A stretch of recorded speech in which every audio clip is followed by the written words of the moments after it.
Yo he estudiado investigación operativa en la Facultad de Matemáticas de San Marcos y también la maestría en operativa también hice, pero más que todo con modelos estadísticos, ¿no? En la Universidad de Burdeos en Francia y actualmente haciendo un doctorado.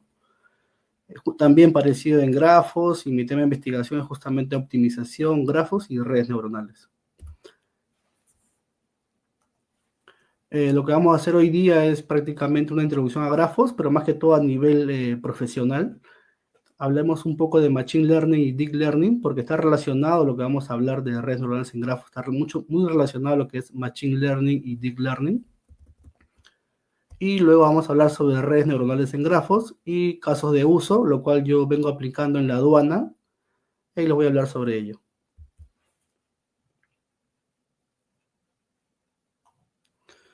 Entonces, primero hablemos de grafos, ¿no? Grafos se aplica en muchos campos. Nosotros en la universidad lo hemos estudiado como un tema, como un curso incluso, ¿no? Grafos hemos hecho como curso. Pero los grafos ustedes lo pueden ver, por ejemplo, en redes sociales. Es un tipo de grafo donde todos son, digamos, personas. Es un grafo de tipo homogéneo. Una red de neuronas también es un grafo, ¿no? Donde las neuronas se conectan para poder procesar información. Acá hablamos, por ejemplo, de memoria a largo plazo y memoria a corto plazo. Cuando es a largo plazo, las neuronas tienen mayor procesamiento de datos y también mayor conexión, a comparación cuando es a corto plazo, digamos, no se interrelacionan mucho. Las redes subterráneas del Metro de Madrid, por ejemplo, también es un grafo, ¿no? Donde los puntos o paraderos son nodos y los caminos vienen a ser las aristas, como un grafo. No solamente ello, cuando hacemos, por ejemplo, un paper, quieres hacer un paper, vas a citar algunos autores o libros, entonces eso se convierte en un grafo, justamente. Las páginas web también son un grafo, porque cuando tú entras a internet, entras a una página web, la página web te va a citar otras posibles web que tú puedes incluso también visualizarlas, ¿no? Por detrás hay un grafo de vinculación. Cuando hablamos de análisis de imágenes, los píxeles se pueden agrupar por trozos, ¿no? Y esos trozos de píxeles se pueden ver como un nodo. Y puedes analizar las imágenes también como un grafo. O los grafos de conocimiento, que es una ciencia también reciente. Por ejemplo, acá hay un tipo de nodo, que serían, por ejemplo, las películas, ¿no? Star Wars, por ejemplo. El género sería ciencia ficción, es otro tipo de nodo. Un personaje puede ser Obi-Wan, que es otro tipo de nodo. A este grafo se le llama un grafo heterogéneo, porque a diferencia del grafo de una red social, acá todos son personas. En este caso hay diferentes tipos de nodos, y cuando es diferentes tipos de nodos, el tema del cálculo por detrás es mucho más complicado. Entonces, un grafo en general es un conjunto de vectores, aristas, tipos de relación que existen entre los nodos, ¿no? Y también los tipos de nodos que pueden existir. Por ejemplo, un grafo de conocimiento médico, ¿qué tipo de nodos van a haber ahí? Pueden haber medicamentos, pueden haber enfermedades que existen, ¿no? Pueden haber eventos adversos que existen, ¿no? O proteínas que tienen los medicamentos. Entonces aquí hay diferentes tipos de nodos y también diferentes tipos de relaciones entre los nodos. En general, un grafo es un conjunto de nodos, vértices, relaciones, tipo de relaciones y tipo de nodos. E incluso hoy en día se habla de atributos de los nodos. O sea, en el caso, por ejemplo, de personas, pueden tener atributos como la edad, el género, la cantidad de likes que le das a ciertas publicaciones. Son atributos que como grafo puedes alimentar mucho más la información, ¿no? Google Maps utiliza grafos. Por ejemplo, cuando va a predecir el tráfico, lo que hace Google Maps por detrás tiene un algoritmo en tiempo real, ¿no? Es bastante poderoso porque un algoritmo para que responda en tiempo real debe tener unos servidores bastante, digamos, robustos, ¿no? Lo que hace Google Maps es recibir la información de los conductores, en tiempo real lo analiza, ¿no? Ya tiene un modelo entrenado por detrás, ¿sí? Y te va a predecir los caminos, digamos, qué tan ocupados están o qué tanto tráfico hay. Si hay mucho tráfico, automáticamente por detrás se enciende el algoritmo de Google Maps y te da, ¿no?, alternativas de ruta en tiempo real, ¿no? Imagina, todo este proceso Google Maps lo hace en tiempo real, pero por detrás hay grafos y subgrafos que está analizando Google Maps. Lo que es grafos biomédicos también, ¿no? Hay algunas posibilidades, por ejemplo, que la medicina simvastatina y la ciprofloxacina, cuando se tomen juntas, destruyan algún tejido muscular. Entonces puede suceder, ¿no? Porque los medicamentos tienen ciertas proteínas. Y si tú tomas dos medicamentos que tienen proteínas en común, puedes tener un efecto adverso, ¿no? Entonces esto también se estudia mediante grafos. Hay varias investigaciones sobre ello ya, ¿no? Por ejemplo, la medicina C y la medicina D han sido tomadas juntas y pueden traer ciertos efectos adversos, como en este caso, mira, los dos primeros han tenido un efecto en sarcoma, ¿no? En el 8, por ejemplo, ¿no? Estas dos medicinas han tenido una inflamación muscular. Eso se hace justamente con grafos, ¿no? Y hay muchas investigaciones sobre ello.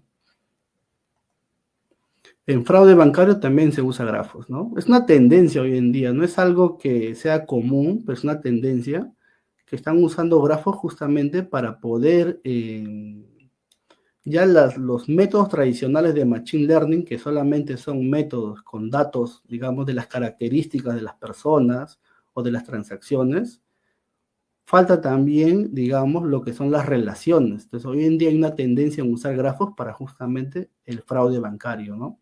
Aquí el fraude bancario, las relaciones o las transacciones son aristas, las personas que se envían dinero, que envían y reciben dinero, son, digamos, los nodos, y si por ahí existe alguna transacción rara o anómala, el algoritmo lo va a detectar mediante análisis de grafos. Y los Panama Papers también han sido un análisis de grafos, ¿no? Para poder saber cómo ha habido fraude, ¿no? En lo que fueron los famosos Panama Papers. Este es más o menos lo que se hace en grafos hoy en día. Y lo que vamos a hablar es de redes neuronales en grafos, entonces tenemos que hablar un poco de Machine Learning y Deep Learning. Machine Learning también son métodos tradicionales. Y hoy en día se habla mucho de Machine Learning, pero ya la teoría está bien, digamos, utilizada, ¿no? Sobre todo por banca. Y también la aduana usa lo que son modelos de Machine Learning. Sin embargo, estos modelos de Machine Learning, que son supervisados o no supervisados, siempre usan data, digamos, o features de características de las transacciones, de las personas, pero no utilizan las vinculaciones que existen. Entonces, hoy en día también se habla justamente que los grafos podrían alimentar o podrían enriquecer este tipo de métodos. Y el Deep Learning, que también entra en este tipo de estudio, son redes neuronales, ¿no? Que a comparación del Machine Learning tienen mejores resultados. Pero el problema de las redes neuronales es que cuando tú aplicas en un modelo una red neuronal, necesita mucho tiempo de cómputo, porque acá existe lo que es propagación hacia adelante y propagación hacia atrás. Muchas veces, entonces eso necesita tiempo de cálculo, ¿no? Y por detrás estaríamos a que necesitas un buen servidor, ¿no? Para poder trabajar con este tipo de tecnología. Entonces, combinando todos estos temas de Machine Learning y lo que es grafos, ya no hablamos solamente de modelos predictivos, sino también hablamos de modelos prescriptivos. Hoy en día, en lo que es analítica, no solamente se habla ya de Machine Learning y Deep Learning, sino se habla también de optimización, porque existen muchos algoritmos o modelos, pero el objetivo ahora es optimizarlos, ¿no? Ya tú puedes crear un algoritmo, pero no necesariamente tu algoritmo es bueno, no necesariamente tu algoritmo es óptimo. Entonces, hoy en día se habla justamente de eso, de optimización, ¿no? De los métodos tradicionales que tenemos, podemos combinar con otros métodos, pero que sean óptimos. No solamente óptimos en resultados, sino también óptimos en tiempo de cálculo. Porque cuando nosotros aplicamos un algoritmo, el algoritmo puede tomar demasiado tiempo. El objetivo es que ese algoritmo también sea un tiempo corto y con buenos resultados. Entonces ahí viene el tema de lo que es complejidad de algoritmos, ¿no? Ustedes que alguna vez han estado en la universidad, ustedes recordarán esto, ¿no? Que son la complejidad de algoritmos. Entonces tienes que saber tú, cuando vas a aplicar un modelo, en este caso yo he aplicado grafos, el tamaño de grafo que vas a hacer, ¿no? En el caso de la aduana era como 1 millón de nodos, ¿no? Entre importadores y transacciones. Y también el método que vas a aplicar. Tu problema puede ser solucionado con un método exacto. En la universidad nos enseñan eso, ¿no? Métodos exactos, pero en el mundo real el método exacto no se puede porque necesita mucho tiempo de cálculo. Por lo general, y los problemas no son para aplicar métodos exactos, no son para aplicar métodos heurísticos. No te va a salir la solución óptima, pero al menos vas a tener una solución aproximada y buena. Hoy en día ya existen ya herramientas como Spark, que es un tipo de lenguaje de programación, y dentro de ello está la librería GraphX, que es para hacer grafos. Si vas a usar Python, puedes usar Python, y hay una librería que se llama NetworkX, que es justamente para grafos también. Entre los dos va a depender qué tipo de grafo tienes. Si tu grafo es mediano, digamos 5.000 nodos, 50.000 nodos, no hay problema, puedes usar Python. Pero si ya hablas de millones de nodos, como en mi caso, entonces ahí sí tienes que utilizar un lenguaje de programación Spark, que está en lo que es Big Data, ¿no? Y ahí hay una librería que se llama GraphX, que puedes utilizarlo. Todo lo que hemos hablado está en base a las matemáticas, ¿no? Cuando hablamos de grafos, de optimización, de machine learning, de deep learning, es matemática por detrás. Por detrás están las probabilidades, está la optimización, está el cálculo vectorial, ¿no? El álgebra lineal. Esos cursos que tanto hemos trabajado para probar, ¿no? Son la base fundamental para hablar de machine learning, incluso para hablar de inteligencia artificial, ¿no? Cuando tú hablas de inteligencia artificial y entras, por ejemplo, a GPT a hacer una consulta, por detrás hay algoritmos de lenguaje natural, ¿no? Y esos algoritmos de lenguaje natural están en base al cálculo vectorial, al álgebra lineal. ¿Sí? Entonces, todo lo que hablamos de machine learning o optimización, de todas maneras, por detrás hay matemáticas.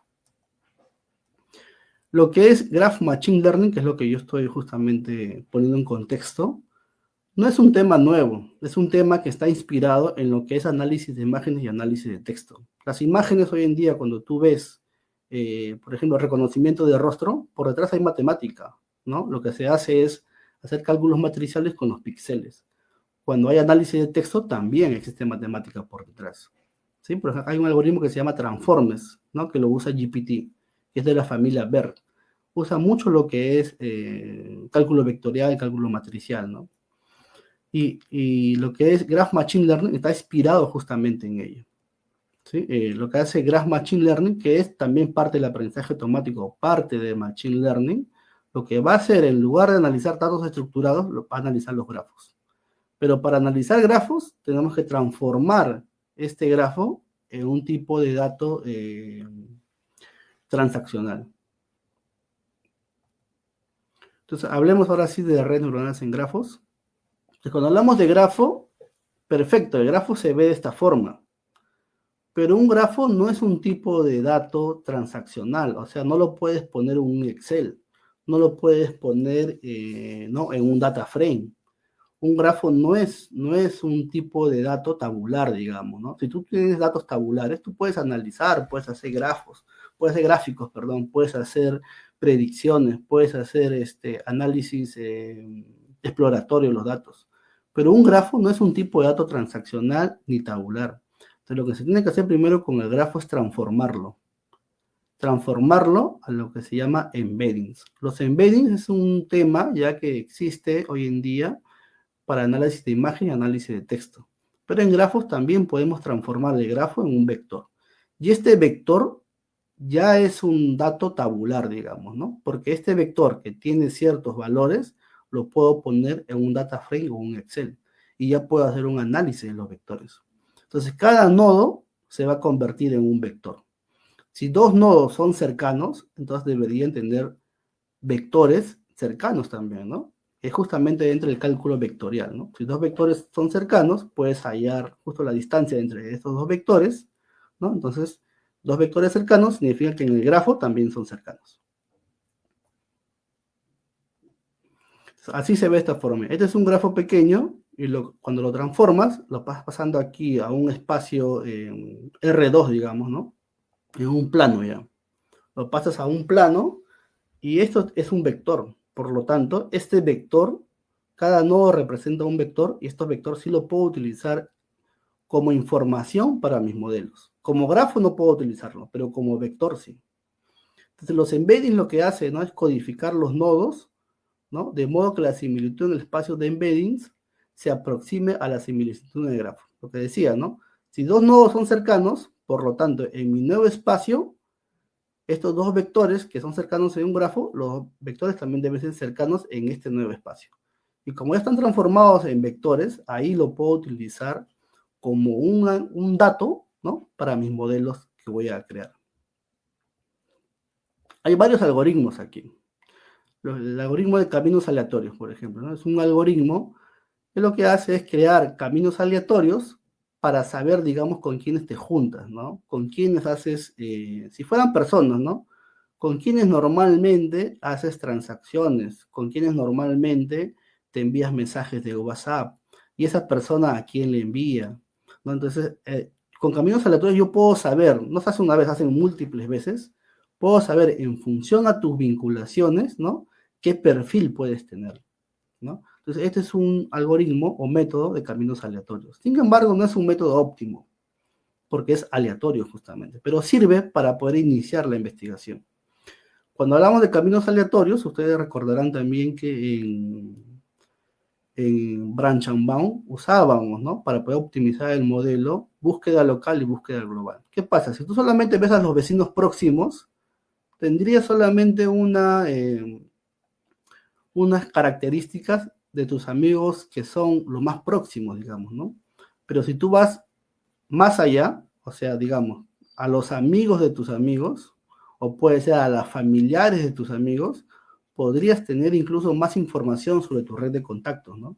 Esto no solamente se hace en personas, también se puede hacer en una red de aduanas, justamente, donde los importadores con qué proveedores se juntan y los proveedores con qué agentes aduaneros, los agentes aduaneros con qué otros importadores. Entonces, toda esa red de contactos me sirve a mí para poder aprender, ¿no? Cuál es tu grafo de vinculación y qué características puedes tener en función a estas vinculaciones. Entonces, hay dos tipos de búsqueda, local y búsqueda global, ¿no? Entonces le llama, justamente se usa para hacer lo que es optimización, ¿no? En local, el U se va al S1, al S2 y al S3. Ya aprendí de mis próximos, digamos, amigos próximos. Pero también puedo aprender de forma global, ¿no? Del S4 puedo irme al S5 al S6. Entonces estoy obteniendo características o estoy aprendiendo de mi red, ¿no? No solamente el más próximo, sino también en un salto o dos saltos.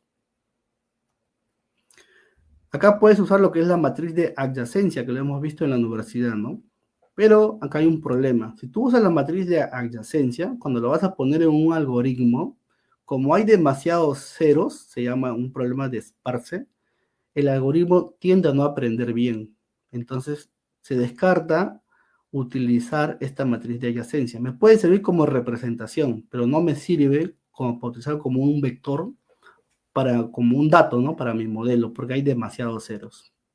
Entonces, ahí aparece lo que es eh, Deep Graph Encoders, que es la idea es transformar la información tal cual lo hacemos en imágenes, ¿no? De forma convolucional. Lo que hacen las imágenes es justamente ese tipo de tecnología. Lo que hace es los píxeles, no pueden entrar todos los píxeles al análisis. ¿Por qué? Porque sería demasiado grande. Como es demasiado grande, lo que hace la convolución es quedarse con los píxeles más representativos o los píxeles se agrupan, ¿no? Y solamente me quedo, en lugar de una matriz bastante grande, me quedo con una matriz pequeña que es más representativa, ¿no? Cuando haces análisis de imágenes, tú tienes ciertas características que son más representativas. Es análisis de rostros igual. Tú tienes una característica que no necesariamente hay que ver todo tu rostro para saber quién eres, ¿no? Con una sola parte puedes saber quién es la persona, ¿sí? O con una sola parte, digamos, de un gato, podrías saber que es un gato, no necesitas ver todo el gato. Entonces, lo que hace esta tecnología es quedarse con las partes más representativas de los píxeles y con esa parte ya entra un análisis de redes neuronales, ¿no? Para no utilizar toda la información. Entonces, el grafo hace lo mismo. ¿Para qué voy a quedarme con todo el grafo si hay nodos que son más importantes? Hay relaciones que son más importantes. No necesito ver toda tu red de contactos. Puede ser algo más optimizado. Entonces, lo que hace la convolución es minimizar ese tamaño y quedarme con los más representativos. Por ejemplo, aquí, ¿no? ¿Cómo genero mis capas en la red neuronal, ¿no? La primera capa van a ser las características, porque una característica del nodo puede ser, si fueran personas, edad, el género, si trabaja o no trabaja, cuánto gana. En el caso de una red de aduana sería, ¿no? El importador, desde cuándo comenzó a importar, desde cuándo tiene la empresa, los montos que hace de importación, el proveedor de qué país es, ¿no? Entonces son las características de los nodos, ¿no? La capa uno es tus vecinos más cercanos, ¿no? Y la capa 2 ya serían en dos saltos. Lo que hace este algoritmo es justamente atrapa el mensaje que es, ¿no? Tú tienes, vamos a verlo como personas. Tú tienes amigos más cercanos, ¿no? Y tus amigos más cercanos son los que tienen ciertas características, ¿no? Por ejemplo, en mi red de contactos, de repente mis amigos somos varios de la universidad, entonces una característica es justamente eso, ¿no? Que somos de la universidad. Otra característica puede ser la edad, ¿no? Estamos por ahí, en cierta edad. Eh, Tenemos algunos viajes juntos, entonces hay ciertas características que tu red de contactos te lo da. Si yo sin saber quién eres, puedo analizar a tu red de contactos y puedo saber más o menos cómo te comportas, cómo eres. Eso es lo que dice el algoritmo, ¿no? Entonces, si ya lo llevamos en forma general, si yo voy a un importador y veo quiénes son sus proveedores cercanos, yo puedo saber a qué se dedica el importador. Si yo veo a estos proveedores y veo el país, también puedo saber, ¿no? Puedo tener mayor información para saber el nodo, qué características tiene. Entonces, este algoritmo lo que hace son dos pasos. Recoge el mensaje, se le llama el paso de mensajes, y luego la agrega con una función de agregación, ¿no? Para que aprenda de tu vecindario. Entonces, hay dos pasos. Acá está, digamos, parte del nodo. Voy a los vecinos, obtengo las características de los vecinos y luego esas características lo agrego al nodo. De esta forma lo hago múltiples veces, ¿no? En una función así, el nodo B en la capa L va a aprender, ¿no? De los vecinos que tiene, ¿no? Que los vecinos U en la capa L, ¿no? Que es todo su vecindario excepto del mismo, ¿no? Porque quiero sacar información de este nodo. Y lo voy a hacer y lo voy a agregar al nodo. Esto lo voy a hacer múltiples veces, ¿no? Para poder que un nodo aprenda de su vecindario. Eso se llama el algoritmo de paso de mensajes y agregación. Claro, por detrás hay matemática de todas maneras. Así se ve más o menos, ¿no? En el primer paso, en la capa de la red neuronal, lo que hace el nodo que está de color amarillo, aprende de sus vecinos más cercanos, los primeros rojos, digamos. Pero estos vecinos rojos también tienen otros tipos de vecinos, ¿no? Voy al siguiente paso y también aprendo de ellos. ¿Sí? Voy al tercer paso y también aprendo de ellos. Entonces, finalmente, este nodo color amarillo ya tiene, digamos, una información de su red de contactos en tres pasos. Y yo puedo saber, ¿no? ¿Qué características tiene este nodo? Si, por ejemplo, en tu red de contactos hay personas que están con problemas con la justicia, no necesariamente tú vas a tener problemas con la justicia, pero sí puede contagiarte el riesgo. En el caso de aduanas, si un importador se relaciona con un agente aduanero que ha tenido problemas, entonces el riesgo de la gente le puede contagiar al importador, ¿no? Si un importador se relaciona con un proveedor que no ha cumplido, ¿no? Anteriormente con los envíos o ha habido problemas, puede ser que sea una red, ¿no? Una red justamente de ocasionar esos problemas para poder beneficiarse del Estado. Entonces, son hipótesis que se hacen, pero que el nodo puede aprender de todas sus vinculaciones. Ahora, cuando decimos, ¿no? Que puedo ir a todos los contactos, también es algo, digamos,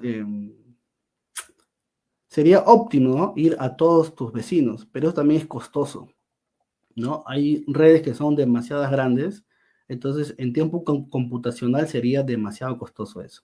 Entonces lo que también aparece luego es el muestreo de vecindad de nodos. ¿Para qué voy a ir a todos los nodos si hay nodos más importantes? Entonces no voy a todos los nodos, el A, digamos, va al B y al C, pero no voy al D porque el D está calificado como no importante.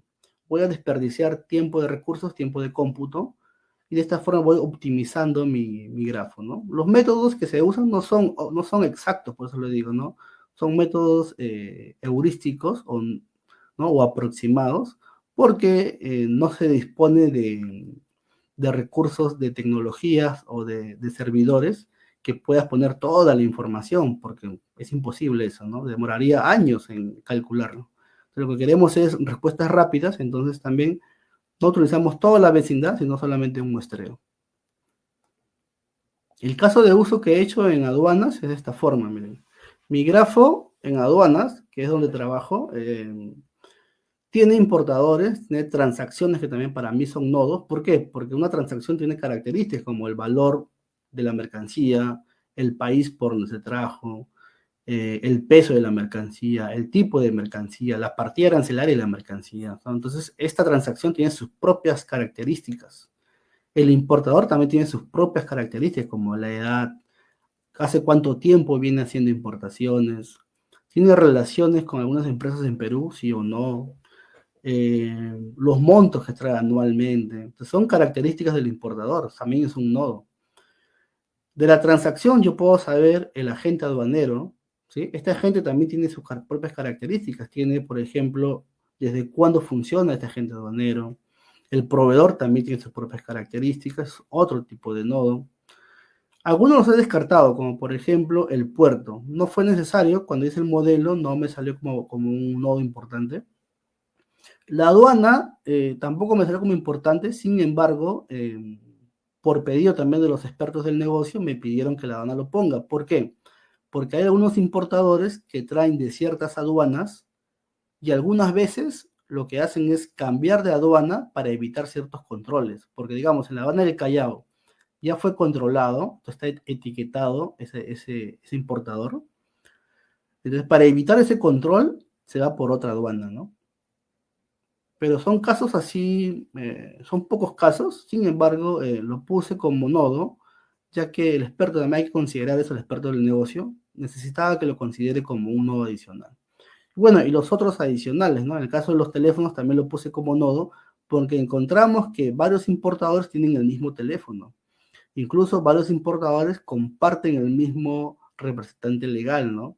Es como si fueran empresas que importan una sola vez y desaparecen, pero tenían el mismo representante legal. ¿Sí? A ellos les llaman importadores que son así, aparecen y desaparecen, ¿no? Lo hacen para evitar justamente el riesgo, ¿no? O para poder, digamos, hacer fraude, ¿no? Y poder pagar los tributos que son realmente que se deben pagar, ¿no? Este es mi grafo, son grafos pequeños, digamos, son grafos así, unas muestras de nodos, donde podemos ver, ¿no? Eso sale de forma automática. Empecé con un grafo más pequeño, donde estaban los teléfonos, las transacciones, el importador, el proveedor y el contador. Podemos ver ahí, por ejemplo, ¿no? El amarillo es el teléfono, el azul es el importador, y estos dos importadores comparten el mismo teléfono, ¿no? He encontrado una red donde 12 importadores, ¿no? Comparten el mismo teléfono, era algo raro. Encontré otro donde habían 30 importadores, algunos que, o sea, en la data histórica habían hecho presiones aduaneras, pues ya han desaparecido. Y actualmente 3 de ellos están, digamos, vigentes y tenían el mismo representante legal, ¿no? Eso entra en investigación porque es algo raro, ¿no? No se ve así nomás, pero justamente con grafos es que lo puedo detectar. Y aquí ya fue un grafo mucho más grande. Claro, es una muestra nada más, ¿no? No está todo el grafo acá porque sale bastante enorme. Acá ya pongo más nodos, ¿no? Y también podemos ver aquí, por ejemplo, ¿no? Este importador que es de color azul, ¿no? Se vincula con el de color violeta, que es el país, ¿no? De ciertos países. O sea, los importadores no es que importan de varios países, importan de ciertos países especiales. Entonces, si aquí, por ejemplo, de un momento a otro, él trae, digamos, ciertas operaciones y cambia de país, cuando él siempre importa de ciertos países, no va a ser un fraude, pero sí puede ser una alerta para que me diga el modelo por qué está sucediendo eso, ¿no? Si cambia de proveedor y cambia también de montos mucho más altos, el algoritmo debería detectarlo y decirme por qué, ¿no? De forma automática. Entonces, en esta investigación que se hizo, yo lo he hecho en PyTorch, también hay que hablar de tecnología aquí, porque tú puedes programarlo en Python, pero ¿qué es lo que pasa? Cuando tú te enfrentas a una red neuronal, Python ya queda relegado ya. Tienes que usar un nuevo data frame, perdón, entorno de trabajo. Y en este caso puede ser TensorFlow o PyTorch. Yo usé PyTorch, que es está también, utiliza Python, pero para redes neuronales usas PyTorch. Y también PyTorch Geometry, que es una librería para lo que son grafos, ¿no? O sea, ya existe tecnología, a comparación de antes, cuando estábamos en la universidad no había mucha tecnología, muchas librerías. Hoy en día sí existe, ya puedes reutilizarlo, ¿no? Puedes reutilizarlo para tu grafo que creas conveniente. Entonces, la investigación también pasé para hacer si mi grafo es homogéneo. En mi caso, mi grafo no es homogéneo porque tengo múltiples tipos de nodos, múltiples tipos de relaciones. Es un grafo heterogéneo. Cuando hablamos de grafo heterogéneo ya es más complicado los cálculos.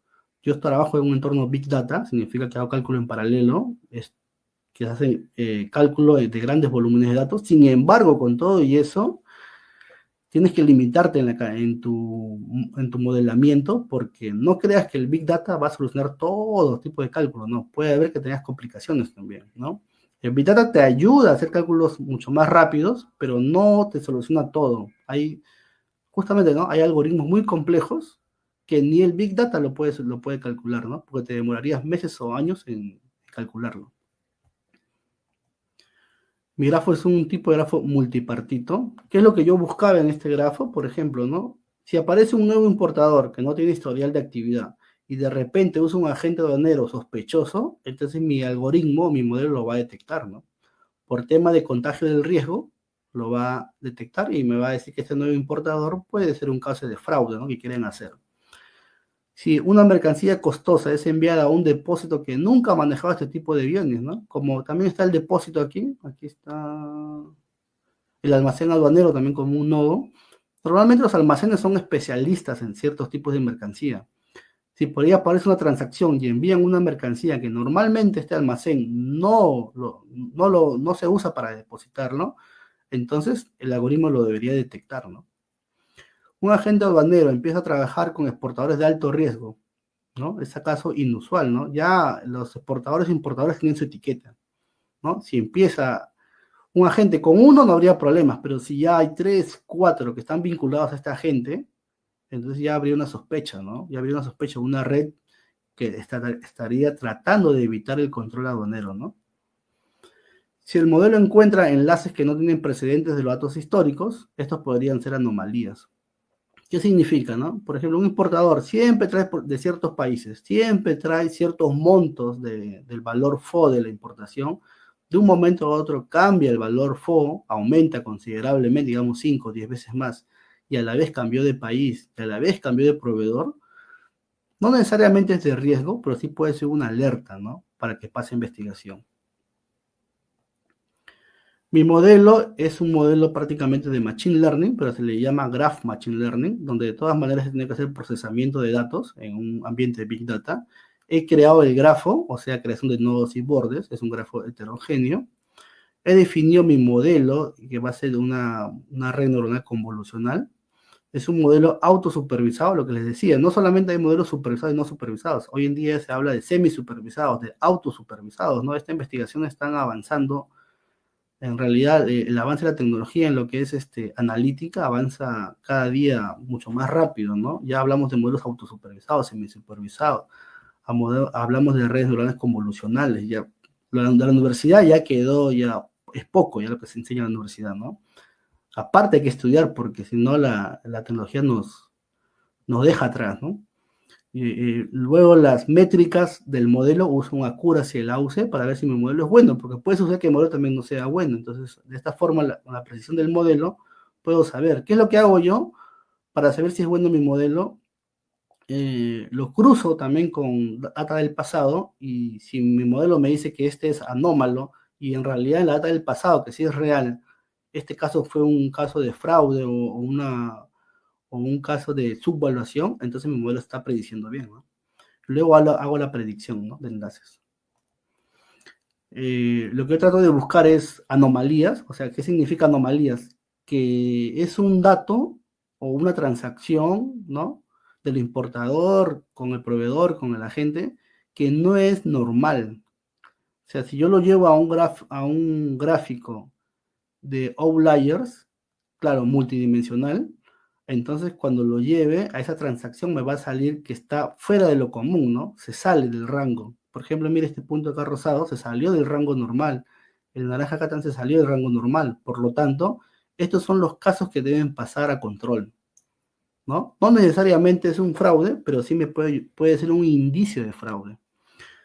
Acá le creo un score por importador. Esos scores están prácticamente como una distribución normal. Significa que ha salido bien mi score por importador.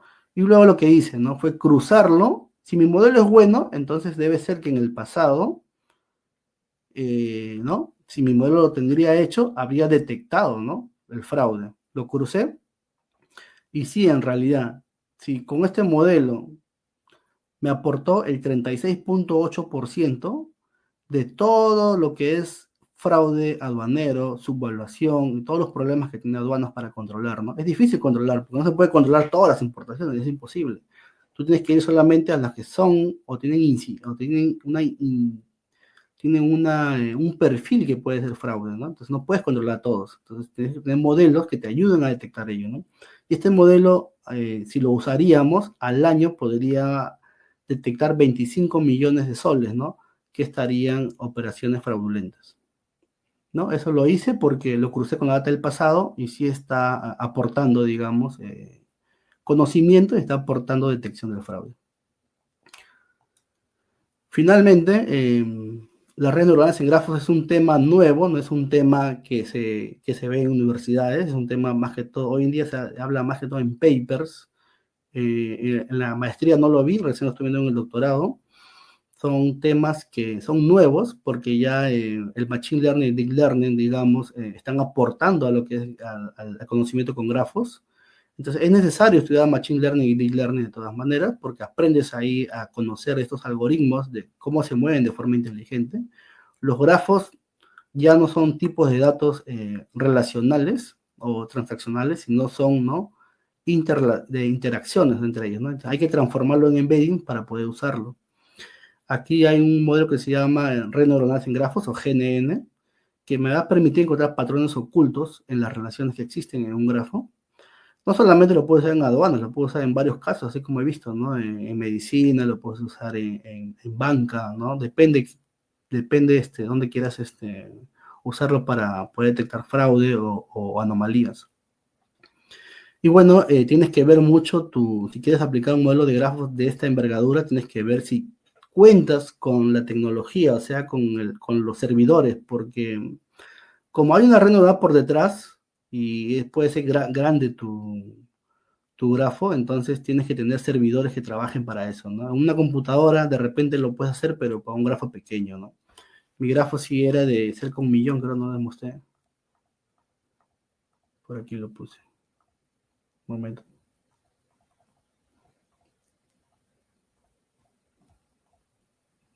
Bueno, no se ve. Por acá puse el tamaño del grafo. Sí, acá está, ¿no? Yo me he enfocado solamente en un grupo de importadores, que eran 40.300, en total hay como 70.000 importadores, y las transacciones 755.000, ¿no? Porque si ponía más información, no cuento con los recursos para hacer ello, ¿no? Los comprobantes de pago electrónico son cerca de 500.000 de casos, entonces poder modelar esto de aquí con un grafo pequeño es tranquilo, pero cuando ya haces con data más grande, necesitas tecnologías, servidores potentes para que puedas calcular, ¿no? Todo este tema de las predicciones de fraude.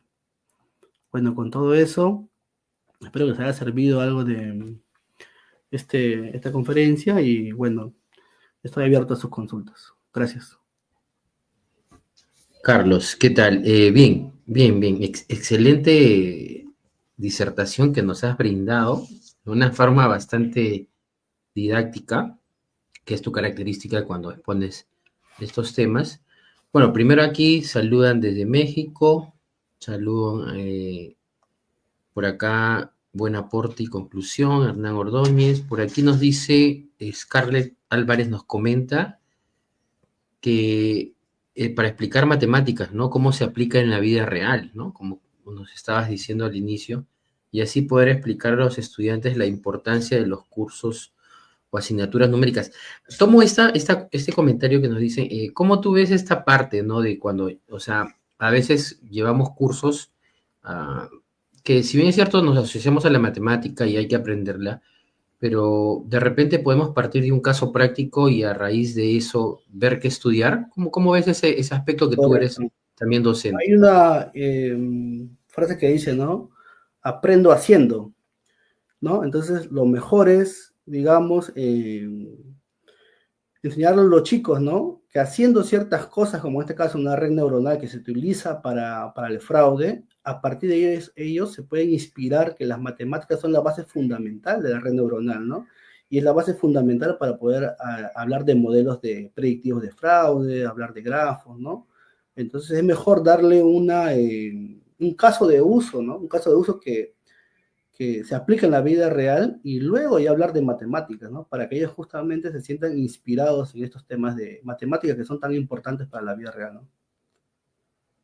Bien, Carlos, mencionabas en la ponencia justo que estabas trabajando tú en aduana y los casos que se pueden ver al aplicar un modelo que has presentado utilizando IO, utilizando grafos, redes neuronales.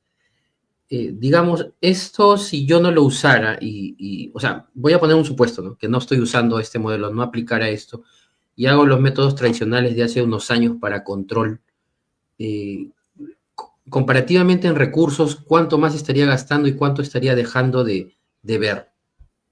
Ya, ahí lo que pasa es que los modelos de Machine Learning tradicionales, como son los árboles de decisiones, la regresión logística, etcétera, utilizan más que todo los features, le llamamos las características, ¿no? Las características que se ven en un data frame, digamos, ¿no?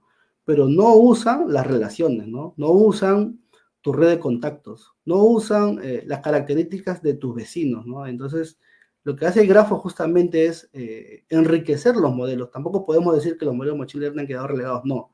Sino que con el grafo podemos enriquecer más la data, el input, y con eso podemos tener mejor precisión en nuestros modelos, ¿no? Entonces, sí, en recursos, si hablamos ya de servidores, sí, mira, imagínate que yo trabajo en la aduana, en SUNAT, siendo tan grande que es como la hacienda, ¿no? En otros países, sí se cuenta con servidores, pero aún no se cuenta con gran potencia para hacer modelos mucho más grandes, ¿no? Entonces nosotros también tenemos los consultores, los que trabajamos ahí, nos tenemos que limitar la información para que no sea tan grande y que los servidores puedan trabajar con normalidad, ¿no? Porque si tú deseas, puedes poner toda la información. Imagínate, mira, aduana solamente es 1 millón de nodos. Pues si pasamos a tributos, los que hacen, ¿no?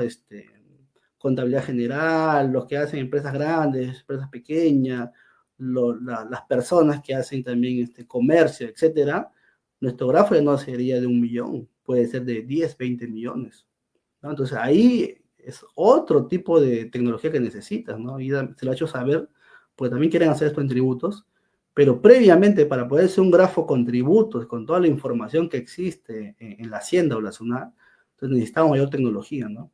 El gobierno ya sabe, el gobierno sabe, pero hay que poner cartas en el asunto para poder trabajar ello, ¿no? Y con esto se podría controlar más, ¿no? Lo que es justamente los que no pagan tributos, lo que hacen fraude, etcétera, ¿no?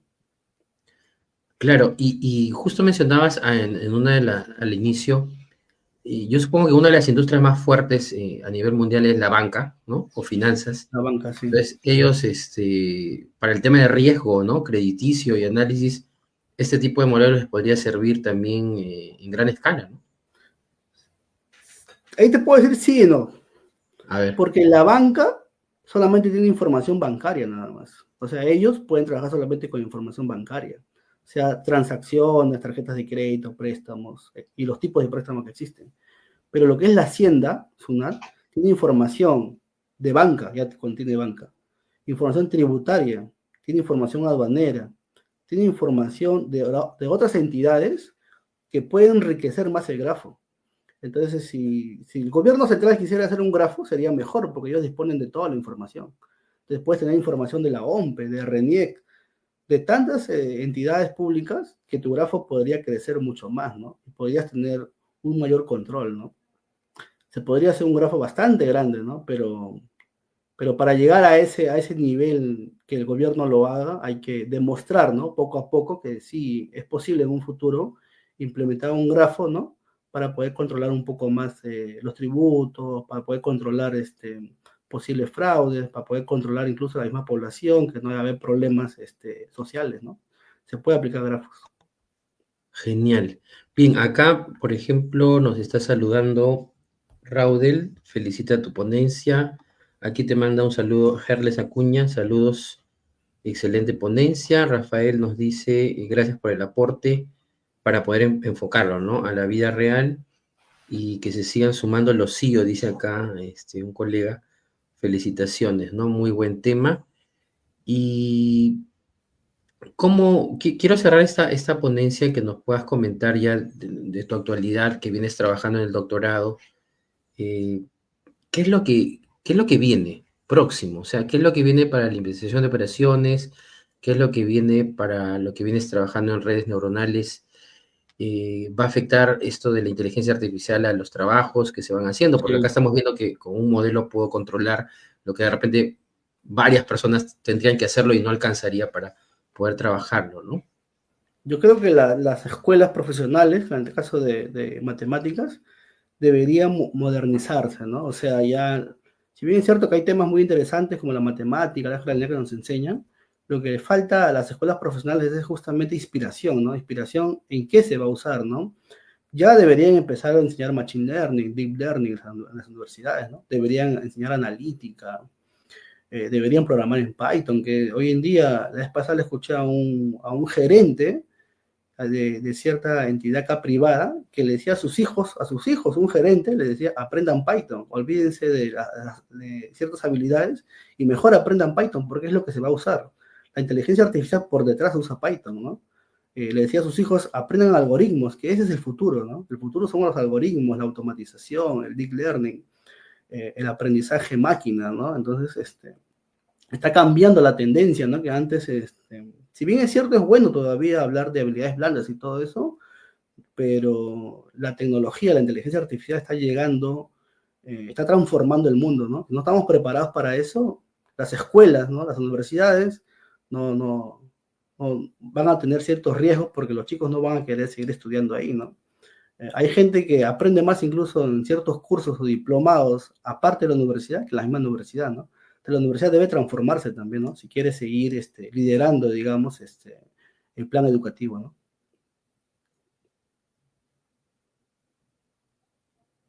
No se te escucha. Gracias por tu disertación. Es importante lo que nos comentas aquí. Y bueno, de parte de aquí, de la empresa, nosotros como empresa, como página, como iniciativa Mundo IO, queremos otorgarte este certificado. Gracias por la ponencia, en reconocimiento por tu contribución al magíster Carlos Alcántara Ortega en este tema bastante interesante, moderno, actual de redes neuronales en grafos, en esta semana de la investigación de operaciones en los negocios, hoy 13 de septiembre del 2025. Adelantar un saludo para el día de mañana, que es el día central de la investigación operativa, del investigador de operaciones. Mandarte pues un saludo, que la pases genial, eres una persona que representas de la mejor manera a la investigación de operaciones, la investigación operativa. Hoy estás por acá en Perú, ya seguramente pronto vas a estar de nuevo en España para poder seguir avanzando. Felicitarte por ello y bien, no sé si tienes alguna palabra final para nuestra comunidad. No, simplemente sigan avanzando profesionalmente, ¿no? Hoy en día hay varias oportunidades con la investigación operativa. La operativa no solamente es los métodos que hemos visto en la universidad, sino hay muchas más cosas que puedes hacer, ¿no? La optimización hoy en día se usa mucho, ¿no? Los algoritmos que existen necesitan hacer optimización y ahí se usa heurísticas, metaheurísticas, ¿no? El tema de grafos también. Hay muchas herramientas que han aprendido en la universidad y que se puede aplicar. Sin embargo, todavía deben seguir estudiando, ¿no? No acaba con la carrera profesional no acaba tu vida profesional, ¿no? Tienes que seguir especializándote en lo que te gusta y bueno, y seguir en ello, ¿no? Eso es lo que yo les digo, porque el mundo con la IA está cambiando mucho, ¿no? Entonces hay que seguir estudiando, hay que seguir revisando y cada vez hay que perfeccionarse más, ¿no? Eso es todo.